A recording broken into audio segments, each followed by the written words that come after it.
अप्रैल महीने हम मना रहे हैं दलित मंथ। इस दलित मंथ हम माता सावित्री बाई फुले जी को याद करते हुए उनकी जीवनी आप तक पहुंचाना चाह रहे हैं। इनके और इनके संघर्षों के बारे में सबको जानना बेहद ज़रूरी है। महाराष्ट्र के सतारा जिले के नया गांव में एक दलित परिवार में 3 जनवरी 1831 को जन्मी सावित्री बाई फुले भारत की पहली महिला शिक्षिका थीं। इनके पिता का नाम खंदोजी नौबैसी और माता का नाम लक्ष्मी था। सावित्री बाई फुले शिक्षक होने के साथ भारत के नारी मुक्ति आंदोलन की पहली नेता, समाज सुधारक और मराठी कवयित्री भी थीं। इन्हें बालिकाओं को शिक्षित करने के लिए समाज का कड़ा विरोध झेलना पड़ा था। कई बार तो ऐसा भी हुआ जब इन्हें समाज के ठेकेदारों से पत्थर भी खाने पड़े थे।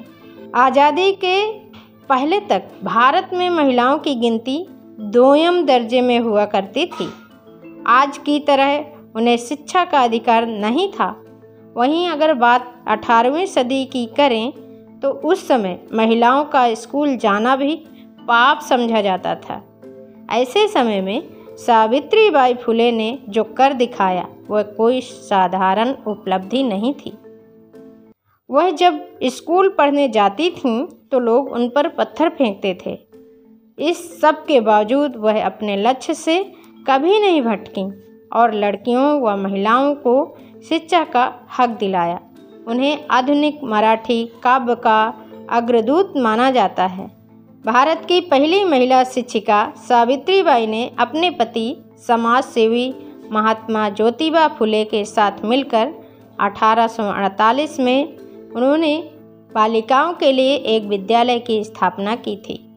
उनका विवाह महज 9 साल की उम्र में 1940 में ज्योतिबा राव फुले से हो गया। शादी के बाद वह जल्दी ही अपने पति के साथ पुणे आ गईं। विवाह के समय वह पढ़ी लिखी नहीं थी, लेकिन पढ़ाई में उनका मन बहुत लगता था। उनके पढ़ने और सीखने की लगन से प्रभावित होकर उनके पति ने उन्हें आगे पढ़ना और लिखना सिखाया। सावित्री बाई ने अहमदनगर और पुणे में शिक्षक बनने का प्रशिक्षण लिया और एक योग्य शिक्षिका बनी।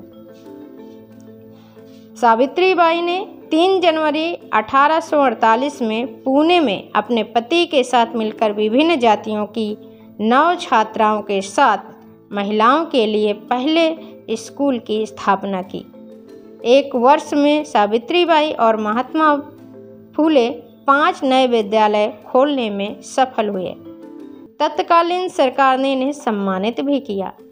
एक महिला प्रिंसिपल के लिए सन 1848 में विद्यालय चलाना कितना मुश्किल रहा होगा, इसकी कल्पना शायद आज भी नहीं की जा सकती। लड़कियों की शिक्षा पर उस समय सामाजिक पाबंदियां थीं। सावित्री बाई फुले उस दौर में न सिर्फ खुद पढ़ीं बल्कि दूसरी लड़कियों के पढ़ने का भी बंदोबस्त किया। भारत में आज़ादी से पहले समाज के अंदर छुआछूत, सती प्रथा, बाल विवाह और विधवा विवाह जैसी कुरीतियां व्याप्त थीं। सावित्री बाई फुले का जीवन बेहद ही मुश्किलों भरा रहा है। दलित महिलाओं के उत्थान के लिए काम करने, छुआछूत के खिलाफ आवाज़ उठाने के कारण उन्हें एक बड़े वर्ग द्वारा विरोध भी झेलना पड़ा। वह स्कूल जाती थीं तो उनके विरोधी उन्हें पत्थर मारते और उन पर गंदगी फेंकते। सावित्री बाई एक साड़ी अपने थैले में लेकर अक्सर चलती थीं और स्कूल पहुंचकर गंदी हुई साड़ी बदल लेती थीं। आज से 1 सदी पहले जब लड़कियों की शिक्षा एक अभिशाप मानी जाती थी, उस दौरान उन्होंने महाराष्ट्र की सांस्कृतिक राजधानी पुणे में पहला बालिका विद्यालय खोल पूरे देश में एक नई पहल की शुरुआत की। सावित्री बाई फुले ने सिर्फ शिक्षा के लिए ही नहीं संघर्ष किया, बल्कि उन्होंने देश में कुरीतियों के खिलाफ भी आवाज़ बुलंद की। उन्होंने छुआछूत, बाल विवाह, सती प्रथा और विधवा विवाह निषेध जैसी कुरीतियों का विरोध किया। और इनके खिलाफ लड़ती रहीं। जीवन भर उन्होंने महिलाओं के अधिकार के लिए संघर्ष किया।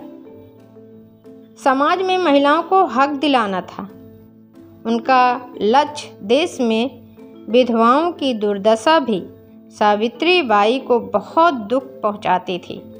इसलिए 1854 में उन्होंने विधवाओं के लिए एक आश्रय खोला। वर्षों के निरंतर सुधार के बाद 1864 में इसे एक बड़े आश्रय में बदलने में सफल रहीं। इनके इस आश्रय गृह में निराश्रित महिलाओं, विधवाओं और उन बाल बहुओं को जगह मिलने लगी जिनको उनके परिवार वालों ने छोड़ दिया था। सावित्री बाई उन सभी को पढ़ाती लिखाती थीं। उन्होंने इस संस्था में आश्रित एक विधवा के बेटे यशवंत राव को भी गोद लिया था। उस समय आम गांवों में कुएं पर पानी लेने के लिए दलितों और नीच जाति के लोगों का जाना वर्जित था। यह बात उन्हें और उनके पति को बहुत परेशान करती थी। इसलिए उन्होंने अपने पति के साथ मिलकर एक कुआं खोदा ताकि वह लोग भी आसानी से पानी ले सकें। उनके इस कदम का उस समय खूब विरोध हुआ था। सावित्री बाई के पति ज्योतिबा राव का निधन 1890 में हो गया। उस समय उन्होंने सभी सामाजिक मानदंडों को पीछे छोड़ते हुए अपने पति का अंतिम संस्कार किया और उनकी चिता की अग्नि दी।